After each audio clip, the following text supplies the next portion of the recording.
Un endroit où la mode fait fureur, c'est Ibiza, un endroit de rêve connu pour son sens de la fête, moins pour son exceptionnelle biodiversité et son histoire. C'est pourtant ce qui lui vaut aujourd'hui d'être inscrite au patrimoine mondial de l'UNESCO.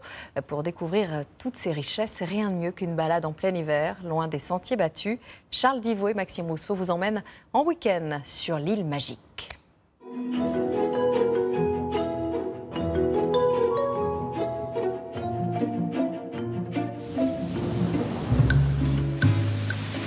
D'octobre à avril, Ibiza prend ses quartiers d'hiver. D'une foule de 4 millions de personnes en été, la population passe à moins de 200 000. Un moment privilégié pour explorer ce joyau des Baléares. La ville d'Ibiza est la plus importante de l'île. Et pourtant, à cette saison, les rues sont désertes. Aucun touriste, juste quelques habitants. Bonjour Gemma. Bonjour Charles. Ça va? Très bien, merci. Gemma est née sur l'île et elle y vit toute l'année. Avec elle, nous découvrons les remparts qui datent du XVIe siècle, époque où Ibiza a dû se défendre des envahisseurs. Par ce trou, les guerriers jetaient des pierres brûlantes ou de l'huile chaude et les personnes qui voulaient envahir restaient là bloquées. Après la forteresse, notre deuxième incontournable nous emmène au nord de l'île, une côte sauvage où il est interdit de construire. Et l'une des meilleures façons pour découvrir Ibiza, c'est sûrement d'emprunter l'un des nombreux sentiers de randonnée qui existent sur l'île. Quel que soit celui que vous emprunterez, il vous offrira une vue impressionnante. Billy est guide touristique. Il organise chaque week-end des balades à flanc de falaise. À gauche, vous pouvez voir notre destination que nous allons atteindre bientôt. Nous voilà donc partis pour 3 heures de marche en pleine nature, dans un paysage inscrit d'ailleurs au patrimoine mondial de l'UNESCO. C'est autre chose que les boîtes de nuit ici et c'est peut-être la mauvaise image qu'on a tous d'Ibiza, que c'est que discothèque et les sorties. Mais non, il y a toute une autre vie à Ibiza. À plus de 200 mètres de hauteur, la vue porte à des dizaines de kilomètres.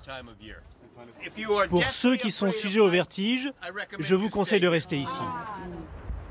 Et pour profiter des connaissances de Billy et surtout éviter de se perdre, la randonnée accompagnée vous coûtera 10 €.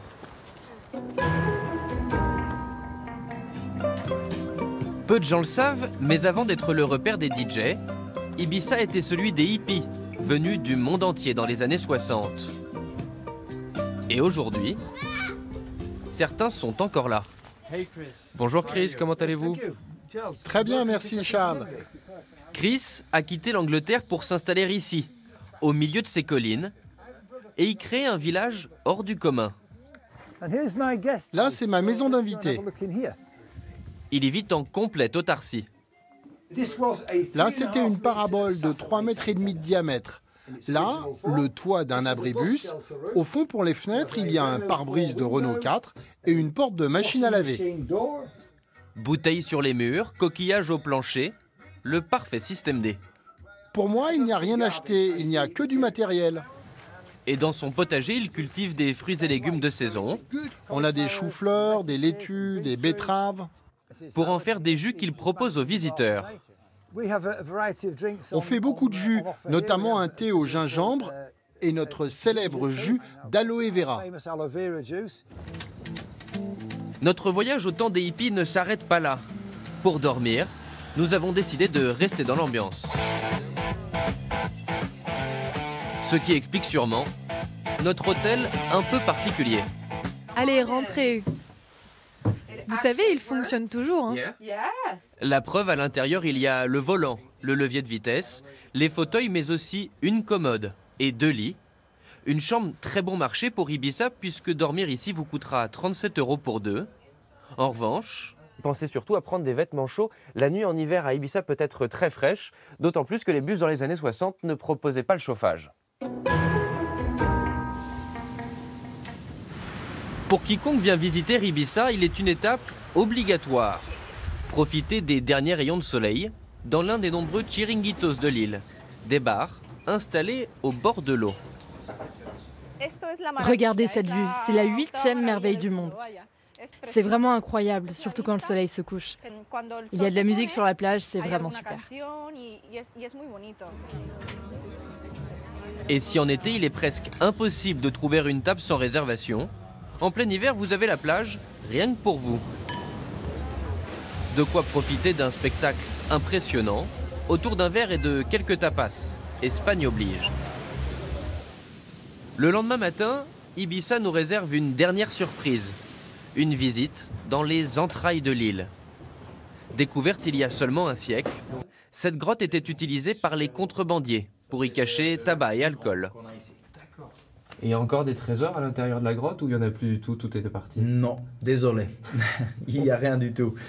Mais bon, ils l'ont fait 25 ans. Désormais ouverte aux touristes, la grotte a tout de même conservé quelques trésors naturels, vieux pour certains, de plusieurs millénaires. Avec cette visite, notre week-end à Ibiza nous aura coûté un peu moins de 250 €, vol compris. Dans un instant, votre magazine Reportage Découverte. Nous partirons dans les coulisses d'un business étonnant, celui des produits monastiques. Bière, chocolat, cosmétiques. En France, plus de 200 abbayes élaborent ce type de produit dont le côté sain et naturel rassure les consommateurs avides d'authenticité. Estimé à 75 millions d'euros, ce commerce est devenu essentiel pour subvenir aux besoins des communautés religieuses. Dans le silence des abbayes, c'est tout de suite. Retrouvez tout